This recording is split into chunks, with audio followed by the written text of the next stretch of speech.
Selamat pagi Bapak Ibu Saudara yang diberkati Tuhan. Salam sehat selalu bagi kita. Pagi hari ini kita akan merenungkan kebenaran firman Tuhan yang terambil di dalam Yesaya pasalnya yang ke-41 ayatnya yang ke-10. Janganlah takut sebab aku menyertai engkau. Janganlah bimbang sebab aku ini Allahmu. Aku akan meneguhkan bahkan akan menolong engkau. Aku akan memegang engkau dengan tangan kananku yang membawa kemenangan. Puji Tuhan. Ayat ini datang kepada umat Tuhan ketika umat Tuhan pada saat itu merasa sangat lemah, tidak berdaya, sehingga dikuasai benar-benar oleh rasa takut karena mereka ada di pembuangan di Babel. Kadang kita pun juga merasa seperti itu. Kita tidak berdaya, kita sedang dalam kelemahan, kita benar-benar dikuasai oleh ketakutan. Tetapi justru dalam keadaan yang seperti ini, firman Allah itu datang untuk menghibur setiap kita. Ya, dikatakan ayat ini bahwa Allah itu tidak pernah ingkar janji terhadap umat pilihannya. Allah pasti akan menepati setiap janjinya bagi umat pilihannya. Allah bukanlah manusia sehingga ia berdusta, bukan anak manusia sehingga ia menyesal. Masakan ia berfirman dan tidak melakukannya, atau berbicara dan tidak menepatinya? Di dalam Bilangan 23 ayat ke-19. Di situ Allah berkata bahwa Allah akan menepati janjinya bagi setiap kita. Janji Tuhan itu layak untuk kita percaya. Janji Tuhan itu digenapi oleh Tuhan. Bahkan sejak dunia ini diciptakan.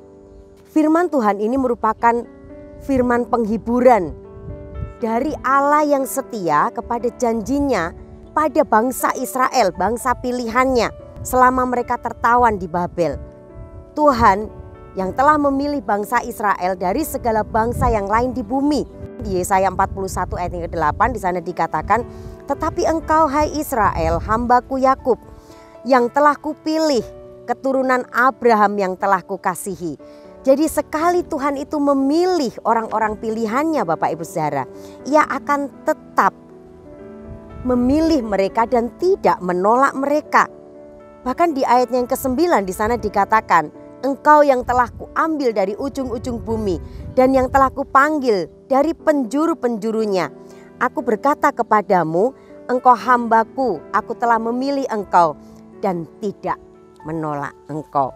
Jadi bangsa Israel memang pernah menolak Tuhan, menolak Yahweh Allah mereka, sehingga mereka dibuang ke Babel. Akan tetapi Tuhan selalu dan senantiasa mengingat bangsa Israel. Sehingga bangsa Israel itu tetap menjadi bangsa pilihan Tuhan sampai sekarang. Karena itu bangsa Israel ini dia tidak takut, tidak gentar. Karena Tuhan itu pasti menolong, Tuhan pasti melindungi mereka dari bangsa-bangsa lain. Kita pun juga seperti itu Bapak Ibu Saudara. Kita adalah orang-orang pilihan Allah.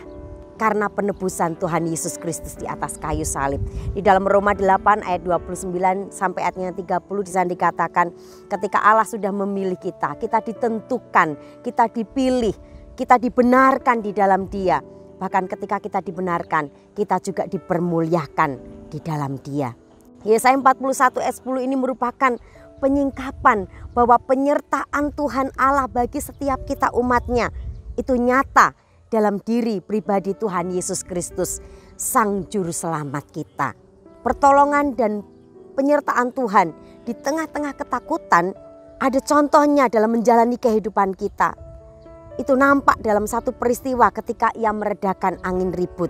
Ketika angin ribut itu menghantam perahu kehidupan kita, Tuhan Yesus meminta kita untuk kita tidak takut, kita tidak panik untuk menghadapinya. Di Matius 14 ayat 27 di sana dikatakan, tenanglah aku ini, jangan takut. Ia selalu hadir Bapak Ibu Saudara untuk menolong setiap kita. Ketika Tuhan Yesus ada dalam perahu kehidupan kita, maka angin ribut kehidupan kita pun akan reda. Apa angin ribut yang sedang saudara dan saya hadapi? Mungkin kita sedang menghadapi orang-orang yang kita cintai, dipanggil oleh Tuhan. Atau kita sedang menghadapi permasalahan, kesulitan hidup. Itu angin ribut yang datang dalam hidup kita. Atau anak-anak kita yang sedang memberontak, itu adalah angin ribut kehidupan kita. Tetapi ketika kita tahu Yesus hadir, maka angin ribut kehidupan kita akan reda. Ya, Yesus sanggup untuk membuat kehidupan kita ini menjadi tenang kembali. Ia sanggup menolong kita. Dikatakan, ia berkata, "Mengapa kamu takut, hai kamu yang kurang percaya?" Lalu bangunlah Yesus menghardik angin dan danau itu. Maka danau itu menjadi teduh kembali. Syaratnya supaya perahu kehidupan kita reda oleh semuanya, yaitu kita memiliki iman kita kepada Tuhan Yesus Kristus. Kita memiliki percaya kita yakin Tuhan menolong kita. Kita tidak perlu takut, kita tidak perlu bimbang pada saat krisis kehidupan itu datang. Tuhan telah berjanji untuk menyertai, untuk meneguhkan, untuk menolong dan memegang kehidupan setiap kita supaya kita mencapai satu kemenangan. Nah, sikap kita sebagai orang-orang pilihan Tuhan, sebagai bangsa yang dipilih oleh Tuhan terhadap janji penghiburan Tuhan ini, kita harus mempercayainya agar kehidupan setiap kita adalah kehidupan yang penuh dengan damai sejahtera, kehidupan yang penuh dengan sukacita, dan kehidupan yang penuh dengan pengharapan. Janganlah takut, sebab aku menyertai engkau. Janganlah bimbang, sebab aku ini Allahmu. Aku akan meneguhkan, bahkan akan menolong engkau dengan tangan kananku yang membawa kemenangan. Jangan takut berarti Allah menjanjikan kepada setiap kita bahwa iya, janjinya itu akan digenapi dalam hidup kita. Aku menyertai, itu memiliki arti Allah memberikan satu kenyamanan, keamanan, kesejahteraan bagi setiap kita. Bahkan dikatakan jangan bimbang, itu memiliki arti Allah memberikan kepastian janjinya yang ia berikan itu adalah jaminan pertolongannya dalam menjawab setiap permasalahan hidup kita. Aku akan meneguhkan, bahkan akan menolong engkau. Artinya Bapak Ibu Saudara, Allah menjamin bahwa ia akan menjaga, meneguhkan hati setiap kita. Dan dikatakan aku akan memegang engkau dengan tangan kananku yang membawa kemenangan.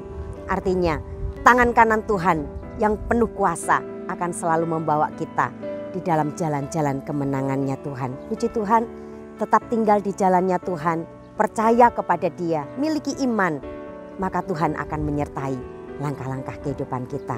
Puji Tuhan, mari kita berdoa. Terima kasih Tuhan Yesus, kami bersyukur memiliki Engkau Bapa yang setia, Bapa yang tidak pernah meninggalkan kami. Engkau selalu menyertai kami umat-umat-Mu Tuhan, untuk kami menghadapi setiap angin ribut dalam permasalahan kehidupan kami, ketakutan-ketakutan kami. Engkau hadir di sana dan Engkau siap untuk menolong, Engkau siap untuk menyelamatkan kehidupan setiap kami. Pegang terus tangan kami Tuhan, karena kami percaya janji-Mu itu menjadi bahagian dalam kehidupan kami. Engkau meneguhkan setiap hati kami, tangan kami dipegang oleh Tuhan, disertai oleh Tuhan. Terima kasih biar ini juga terjadi bagi umat-umat Tuhan. Mereka dijaga, diteguhkan, disertai, ditolong oleh Tuhan dalam permasalahan hidup yang mereka hadapi saat ini. Terima kasih Tuhan, kami juga berdoa buat bangsa Indonesia. Kiranya Tuhan menolong bangsa kami untuk menjadi berkat di tengah-tengah KTT yang akan diadakan Tuhan. Biarlah bangsa kami boleh menjadi bangsa yang menjadi berkat buat bangsa-bangsa di sekitar kami. Kami juga berdoa biarlah penyertaan Tuhan bagi setiap umat-Mu akan membawa umat-Mu itu masuk di dalam rencana-Mu ya Tuhan. Di dalam rencana-Mu yang mulia, rencana-Mu yang baik, rencana-Mu yang indah. Kami juga berdoa saat ini Tuhan untuk kelompok-kelompok orang-orang intoleran, orang-orang yang mau merusak persatuan bangsa kami. Kami serahkan ke dalam tangan Tuhan.